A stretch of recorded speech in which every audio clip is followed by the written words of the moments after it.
Welcome back to The Explainer, everyone. Today, we're going to crack a code that has probably intimidated every single one of us at some point or another.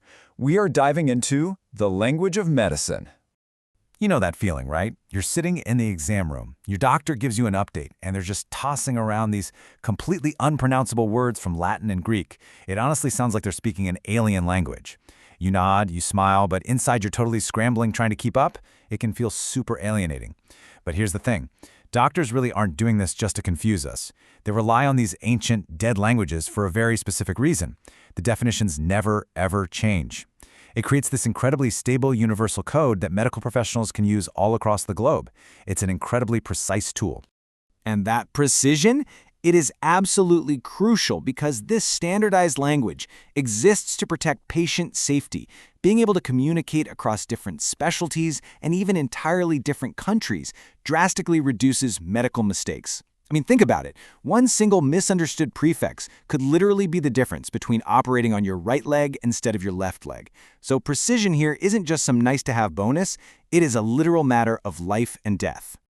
All right, let's get into the mechanics of this. The real secret to cracking this code is realizing that medical terms are built exactly like a jigsaw puzzle. You have these distinct little word fragments that snap perfectly together to form a complete picture. And honestly, once you learn the system, it's pretty brilliant. There are basically four main types of puzzle pieces used to build almost every medical term out there: prefixes, word roots, suffixes, and combining forms. Let's break these down one by one.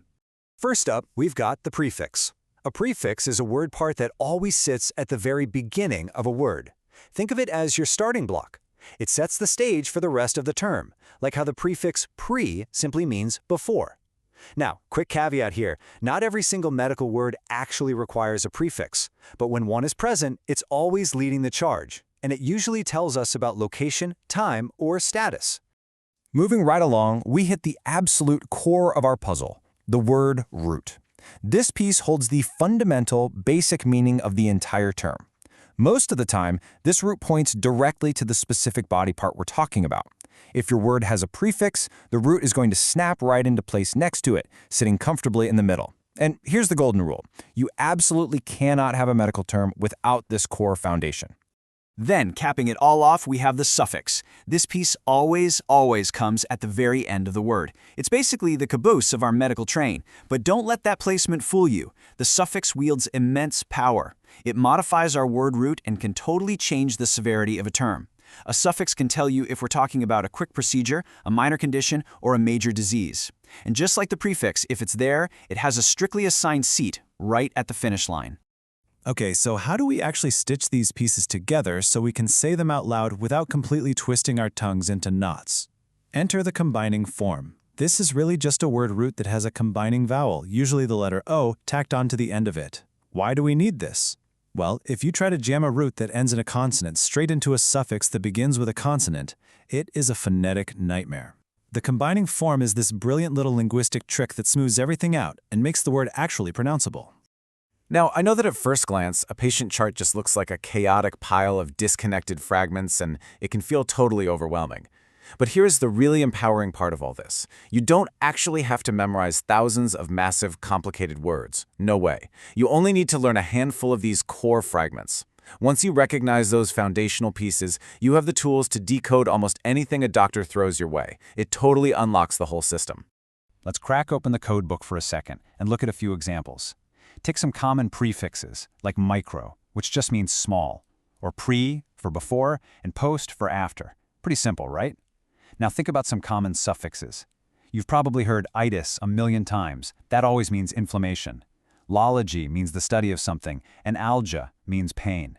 Just by locking in those few specific pieces, you are already miles ahead when it comes to translating complex medical records.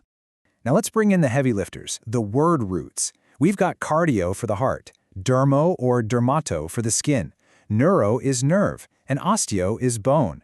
And hey, notice those O's tucked in there? Yep, that's our combining vowel in action, prepping that root perfectly so it can attach to a suffix. So if you take the root cardio for heart and snap on the suffix ology for study of, boom, cardiology, the study of the heart. See how perfectly the pieces just snap together? But cracking this code isn't just about rote memorization. It's really about developing what linguists call language sense. It's honestly like developing a superpower. It means you actively know what these fragments mean, and you can instantly forecast the effect they'll have when combined. Getting this kind of fluency means training yourself to really listen to the words, understand their core meanings, and know exactly how, when, and when not to use certain structures. Let's actually put this fluency to the test with some real-world examples.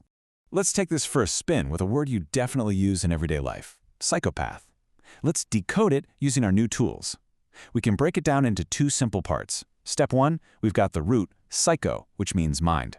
Step 2, we look at path, which means sorrow or suffering. It actually originates from the root for disease. Snap those two together, and literally, it translates to a mind suffering from a disease or disorder. You see? The word is literally telling you exactly what it means, as long as you know how to look at its pieces. Check out how insanely precise this system gets. Let's compare the words psychiatry and psychiatrist. They both share the root psych for mind and atrist for physician or medical treatment, but look at the endings. Psychiatry uses a suffix that makes it a specialty dealing with disorders of the mind.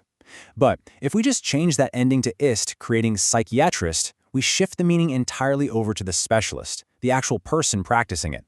One tiny little suffix completely shifts the focus from the field of study directly to the person doing the studying. And you know what? We can do the exact reverse too.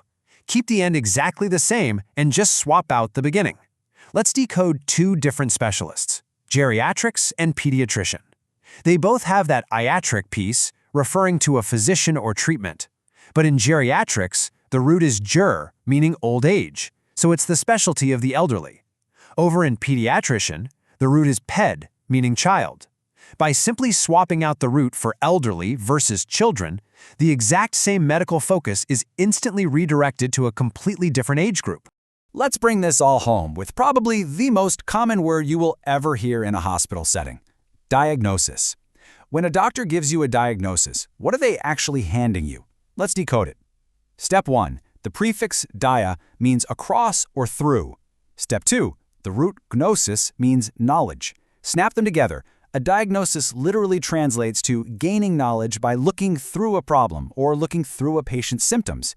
It is just this beautiful, perfectly accurate linguistic description of exactly what a doctor is doing when they examine you. So you see, this isn't just a bunch of random jargon. It's a beautifully constructed code designed for absolute clarity and ultimately to save lives. Next time you're sitting on that exam table and a doctor is explaining your chart, you aren't just going to hear a wall of confusing text. You're going to see the actual blueprint of your own health. And once you start noticing how these puzzle pieces snap together, it really makes you wonder, what other hidden languages are shaping your world right now without you even realizing it? Thanks for joining me on this explainer. I'll catch you on the next one.